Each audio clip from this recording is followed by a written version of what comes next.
Vamos voltar com o quadro Só Saúde? Alergia é o assunto de hoje. Dr. Roberto Lacerda, alergologista, está aqui para conversar com a gente. Você tem dúvidas sobre alergia? Manda aí pra gente no 991050400. A gente já recebeu aqui algumas perguntas, né? Nossa telespectadora Sueli, ela disse que é paulista, tem 58 anos de idade. Descobriu asma aos 39 anos, fazia o uso da bombinha, né, uma forma de tratamento, de medicação. Ela disse o seguinte, doutor, a minha dúvida é a seguinte, moro em João Pessoa há 2 anos e não tive dúvida, não tive crise nenhuma aqui. Parar aqui a pergunta dela, 2 anos sem crise, se mudou de São Paulo para cá, qual foi o motivo, possível motivo para isso, né, doutor? Então, provavelmente, como São Paulo, o principal causador, gatilho que dispara as crises é a poluição da cidade de São Paulo, carros, indústrias, fábricas. Aí ela veio morar em João Pessoa tem um baixo índice de poluição, então o gatilho principal deixou de existir. Então ela veio para cá e foi agraciada com morar numa cidade maravilhosa como João Pessoa e a asma desapareceu. Mas acontece o contrário também, alguns pacientes meus de São Paulo vieram morar aqui e pioraram a asma. Por quê? Eles eram alérgicos ao ácaro, da poeira dessa região daqui, e com a maior exposição aqui a asma piora. Então, por isso que tem que tratar também esses casos. Nesse caso aqui da nossa telespectadora, a Sueli, ela pergunta sobre a questão da medicação, doutor. Precisa continuar usando essa medicação mesmo com 2 anos sem crise? Como é que fica a questão do tratamento dela aqui, já que ela se mudou, levava uma vida diferente por lá? A partir de agora, como é que tem que ser aqui? Aqui ela vai ficar só atenta. O diagnóstico dela agora é asma leve intermitente. Certo. Ela só vai tratar as crises, se tiver. Mas ela vai ter que ter sempre uma bombinha, que é o Aerolim, spray oral, e o próprio Alenia e o corticoide oral à disposição, porque se ela tiver uma crise de asma, é bom sempre ter em casa, ela então, né? usar em casa para evitar que aí da urgência, emergência e hospitalização. Muito bem. Deixa eu trazer aqui a pergunta do Sérgio agora. Gostei muito, viu, Sérgio? Obrigada pela sua participação. Quando uma reação alérgica pode ser considerada grave, doutor? Então, as reações alérgicas graves são as ditas reações anafiláticas.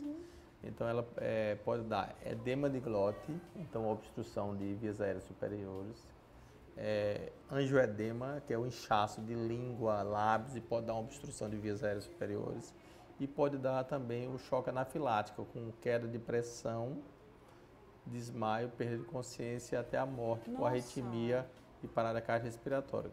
Quem são os grandes alérgenos causadores disso? Os pacientes têm alergia a camarão, caranguejo, são os crustáceos. Sim. Os adultos. A criancinha que tem alergia grave a leite de vaca e a ovo. E crianças e adultos que têm alergia a medicamentos. Os medicamentos tipo de pirona, sorrisal, coristina, pode dar um edema de glote, um choque anafilático. E alergias graves também a picada de abelha e vespa. Olha só que interessante, né? E se a pessoa não sabe que tem esse tipo de alergia, né? Entre esses mais graves que o senhor citou aqui pra gente, precisa fazer algum tipo de exame de prevenção mesmo? Ou só a partir do contato que vai se descobrir, doutor? Quem não tem nenhum sintoma não precisa fazer nenhuma investigação. Sim. Mas a partir do relato de uma reação anafilática, ele tem que investigar a causa e principalmente andar com adrenalina. Adrenalina, existem umas canetinhas ou até a ampola de adrenalina que se você tiver uma reação anafilática grave, você tem até 5 minutos para aplicar essa adrenalina. Certo. Porque essa adrenalina age de forma imediata, é diferente de corticoides tipo predsim, prelone, antihistamínicos tipo Allegra, que demoram a agir. Sim. Então a adrenalina é a medicação principal, primeira a ser usada na reação anafilática grave. O senhor citou aí a vespa, né? E uma telespectadora, ela não deixou aqui o nome, mas ela disse que tem alergia a maribondo. Ela sempre fica aí em alerta. Se por acaso acontecer dela receber uma picada de maribondo, ela tem que ir para onde, doutor? Ela pergunta aqui. Então, primeiro ela tem que andar com kit de emergência. O kit de emergência é adrenalina, o corticoide oral, o antihistamínico e a bombinha de broncodilatador, que é o Aerolim.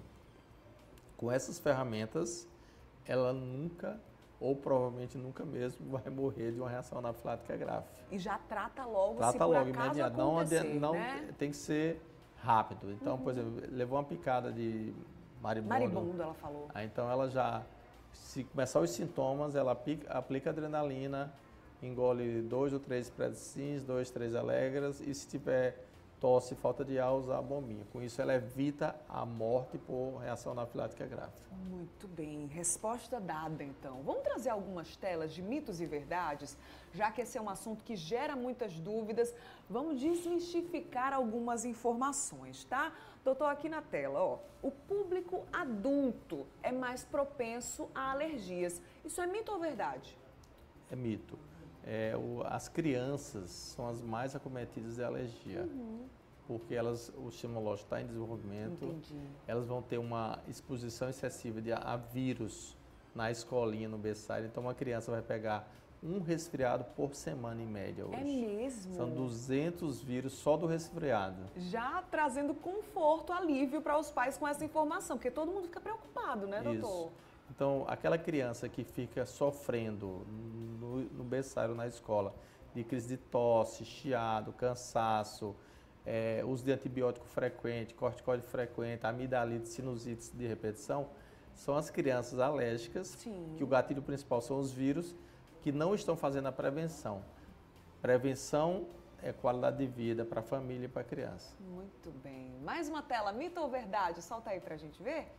O uso de múltiplas medicações, então a pessoa que toma vários remédios, né, durante o dia, é um fator de risco para desenvolver alergias? Isso é mito ou verdade, doutor? Verdade. Então, quanto maior a exposição a medicamentos, maior a chance de você desenvolver alergia a algum medicamento.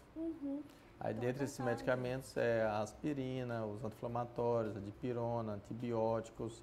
Por isso que é importante fazer a prevenção, porque as crianças e adultos que usam muito antibiótico por conta de alergias e infecções respiratórias, elas vão diminuir a exposição a esses antibióticos. Olha aí, mais uma tela, mito ou verdade? Solta aí pra gente ver.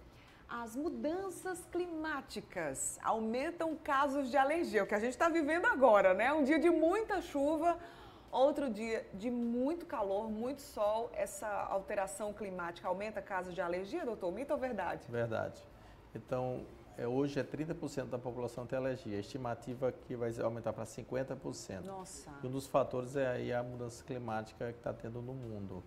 Então, esses choques térmicos, mudanças climáticas bruscas, causam um processo inflamatório nas vias aéreas.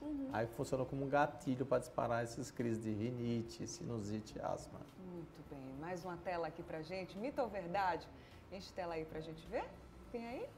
Tem sim. Produtos de limpeza podem provocar alergias de pele. Isso é mito ou verdade, doutor? Verdade. Verdade, né? Então, você mulher, as mulheres que têm mania de limpeza de casa, joga quantidades enormes de água sanitária na casa, esses produtos são irritantes para a pele e para a mucosa respiratória. Então, por exemplo, a mulher que lava muita louça vai ter dermatite em contato por detergentes, sabões. Então, é importante diminuir a exposição a esses alérgenos irritantes. E precisa, mesmo que diminua, né, esse contato, luvas ajudam? Muito. Ok. Muito bem. Tem mais tela aí de mito ou verdade para a gente colocar? Vamos ver. Manter a casa fechada durante o dia, né, o dia todo, piora quadros alérgicos. Isso é mito ou verdade, doutor? É verdade. Então, vamos imaginar, em ambientes fechados, em cada grama da poeira da nossa casa tem 15 mil ácaros. Nossa! Então, quanto mais fechada a casa, mais fechado o seu local de trabalho, vai aumentar a quantidade de ácaros, que são os vilões principais, mais alergia. A gente recebeu aqui, doutor, só para a gente encerrar aqui essa conversa, achei muito interessante, uma mensagem de um telespectador que tem alergia ao pó de bexiga de festa. É isso mesmo? Isso, é comum isso acontecer? Comum. Isso aí está dentro das alergias ao látex. Então, e o que pode causar? Falta de ar? Pode. A alergia a látex pode dar desde uma reação local na pele, mas pode ter uma reação anafilática. Então, por isso que existem pacientes com alergia a látex, que alergias graves a látex, quando vai se operar, fazer uma cirurgia, ele tem que ir para um centro cirúrgico, uma sala sem látex. Nossa. Então, usar outros produtos que não o látex. Entendi. Aí crianças que fazem isso ou adultos que têm alergia à lacite só para a bexiga podem ter essas reações. Nossa, a gente falou aqui sobre diagnóstico, sobre tipos comuns de alergia. Vamos falar rapidinho, doutor, só sobre tratamento, se tem cura, se é um tratamento ao longo da vida inteira, desde que descoberta essa alergia, precisa ser um tratamento constante? Sim, existe algumas alergias que têm cura. Então, por exemplo, alergia à proteína leite de vaca, alergia a ovo, soja e trigo, a maioria desses pacientes com alergias desse tipo vão evoluir para cura. Mas a maioria das alergias não tem cura, tem controle. Então tem que fazer o tratamento de prevenção. Então as crianças e adultos idosos que vão frequentemente às emergências, urgências por conta de alergias não controladas é porque não estão fazendo o tratamento de prevenção correto. Pois é, Aí vai buscar um desde o uso de especialista, medicamentos, né? e as vacinas alergênicas. Existem as vacinas para rinite alérgica, conjuntivite alérgica e asma e alergia à picada de abelha, vespa e marimbondo. Muito bem. Doutor, muito obrigada pela sua participação, pelos esclarecimentos. Vou deixar aqui o Instagram dele, @alergomed_dr, de doutor, _Roberto Lacerda. Tá aí na tela, ó, alergomed_dr, Roberto Lacerda. Obrigada, viu, doutor? Até a próxima, viu? Boa semana. Obrigado. Obrigada, muito bem.